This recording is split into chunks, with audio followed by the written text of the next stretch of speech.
যে এই সংসদে এমন 11 জন ঋণ খেলাপি আছেন একই দল থেকে, যাদেরকে দেখলে এখন মনে হচ্ছে যে এই ঋণ খেলাপির পরিমাণটা আমাদের জন্য একটি বোঝা।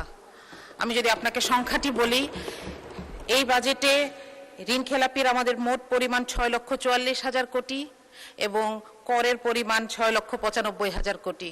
মাঝে মধ্যে মনে হয় যে এই বছরটা যদি আমরা এই ঋণগুলো ফেরত পেতাম, আমরা অন্তত একটা বছর করবিহীন জীবনযাপন করতে পারতাম।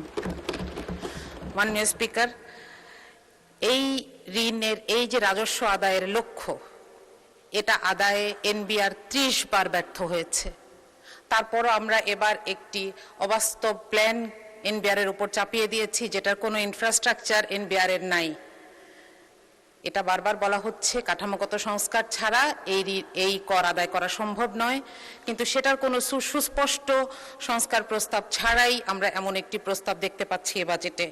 আমরা জানি না যে সরকারের হাতে কোন আলাদিনের চেরাগ আছে। মাননীয় স্পিকার, আমাদের বাজেটের স্লোগানে আছে অর্থনৈতিক গণতন্ত্রায়ন।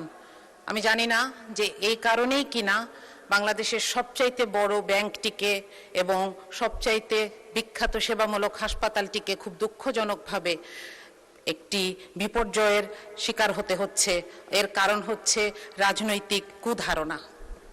আমি বলবো এটি রাজনৈতিক কুধারণা, কারণ এগুলোকে আর্থিক প্রতিষ্ঠান হিসেবে না দেখে সরকার বিরোধী দলের প্রতিষ্ঠান হিসেবে দেখছে, যেটি সুস্পষ্ট অসত্য। মাননীয় স্পিকার, গতকাল আমি একটি ফোন কল পেয়েছি। একজন মা আমাকে ফোন করেছেন। উনি সম্ভবত কোথাও থেকে আমার নাম্বার পেয়েছেন। উনি কাঁদছিলেন। উনি বেসরকারি চাকরি করেন। তিনি বলছিলেন যে আপা, আপনি সংসদে একটু বলবেন যে প্রধানমন্ত্রীকে আমরাও ভোট দিয়েছি, কিন্তু আমাদের জন্য তো কোনো নির্দেশনা নাই। আমি নিজেও এখানে আসার আগে একটি বেসরকারি চাকরিতে ছিলাম। আমরা জানি কি অমানবিক আচরণ এই বেসরকারি চাকুরেদের সাথে করা হয়। তাদের জন্য এখানে কোনো নির্দেশনা নাই।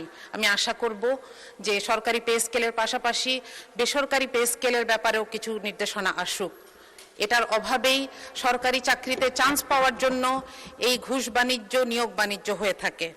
মাননীয় স্পিকার, আমরা এখানে একটি দুঃখজনক কথা বলতে চাই, সেটা হচ্ছে আমাদের প্রধানমন্ত্রী, আমাদের সবার প্রধানমন্ত্রী, বাংলাদেশের প্রধানমন্ত্রী, তিনি যখন একটি এআই জেনারেটেড ছবি দিয়ে একটি বিবৃতি দেন, তখন আমরা জাতি হিসেবে বিব্রত হই। আমি আপনাকে অনুরোধ করব, আপনার মাধ্যমে প্রধানমন্ত্রীকে অনুরোধ করব এই ব্যাপারে তাকে যারা ইনফরমেশন দেন তাদের সাথে এই ব্যাপারটি ক্লিয়ার করে নেওয়ার জন্য। মাননীয় স্পিকার, আমি একটু শিক্ষা বাজেট নিয়ে বলতে চাই। আমি একজন শিক্ষক, সেই জায়গা থেকে আমি একটু শিক্ষা বাজেটের ব্যাপারে কথা বলতে চাই। প্রথমত, এখানে 5%-এর একটি কথা বলা হয়েছে যে এটি ধীরে ধীরে অর্জন করার চেষ্টা করা হবে, কিন্তু এটার কোনো টাইম বাউন্ড রোডম্যাপ নাই। দ্বিতীয়ত, আমাদের সমস্যা কিন্তু বরাদ্দে নয়, আমাদের সমস্যা হচ্ছে সক্ষমতায়। আমরা গত বছরের সম্পূরক বাজেট দেখছি, যেখানে 100 টাকা বরাদ্দ ছিল, আমরা হয়তো 97 টাকা খরচ করতে পেরেছি, কিন্তু তারপরেও আমরা আগামী বছর কেন 110 টাকা খরচ করার পরিকল্পনা নিয়েছি, এটা আমার কাছে পরিষ্কার নয়। এখানে কিছু ভুতুরে বরাদ্দ আছে। শিক্ষা মন্ত্রণালয়ের 3টি অংশ মিলে যে বাজেট, সেখানে 14,000 কোটি টাকা বাড়তি চাওয়া হয়েছে। আমরা জানি না এই গ্যাপটা কি দিয়ে পূরণ হবে, অর্থাৎ এই টাকাটি কোথায় খরচ হবে। বাংলাদেশে কওমি শিক্ষার মতন একটি ঐতিহ্যবাহী ধারা নিয়ে বাজেটে কোনো নির্দেশনা নাই। মাননীয় স্পিকার, এই যে বিভিন্ন ধরনের বিভিন্ন ডিসিপ্লিন আছে আমাদের দেশে, সেগুলোর ব্যাপারে সুনির্দিষ্ট নির্দেশনা দরকার বা পলিসি দরকার।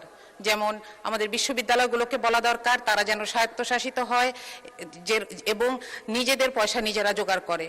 এটা কোত্থেকে জোগাড় করবে? তাদের গবেষণার মাধ্যমে, মানুষের সমস্যা সমাধানের মাধ্যমে জোগাড় করে, যেভাবে সারা পৃথিবীর বড় বড় ভার্সিটিগুলো চলছে। আমাদের যদি এখানে আমরা বলি যে আলিয়া মাদ্রাসাকে বলি যে আপনারা মান উন্নয়ন করেন, আমরা আপনাদেরকে এমপিও ভুক্ত শিক্ষা প্রতিষ্ঠানগুলোর সমান পয়সা দিব। আমরা যদি বলি যে জাতীয় বিশ্ববিদ্যালয়কে বলি আপনারা এমপ্লয়মেন্ট তৈরি করেন, আপনাদেরকে আমরা ভর্তুকি দিব কিংবা আপনাদেরকে আমরা বরাদ্দ দিব।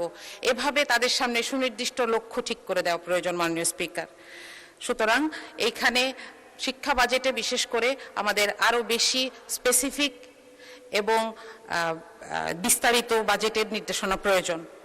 সবশেষে একটি সংখ্যা বলছি যে পরিচালন ব্যয় যদিও বলা হচ্ছে যে এবার পার্সেন্টেজে কমেছে, কিন্তু বাজেটের সাইজ যেহেতু বড়, তাহলে আগের বছরের থেকে প্রায় 6,22,000 কোটি টাকা বেশি পরিচালন ব্যয় নিয়ে এই বাজেটটি আমাদের সামনে পেশ করা হয়েছে।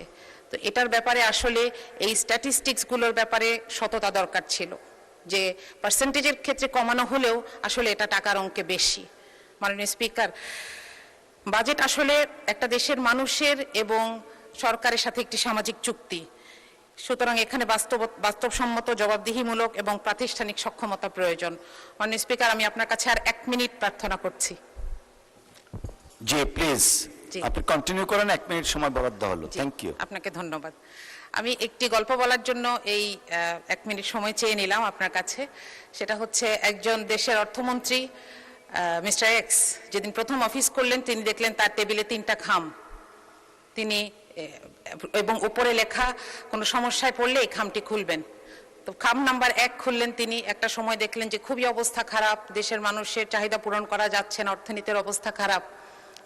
তিনি খাম খুলে দেখলেন লেখা, আগের সরকারকে দায় দিয়ে দিন, এবং তিনি সেটা করলেন। দেখলেন যে সব সমস্যা মোটামুটি একটু মানুষ একটু বুঝেছে। আরো কিছুদিন পরে যখন আবার সমস্যা এরকম বেড়েছে, তিনি দ্বিতীয় খামটা খুললেন, সেখানে লেখা যে বিরোধী দলকে দায় দিয়ে দিন। তো তিনি বিরোধী দলকে দায় দিলেন।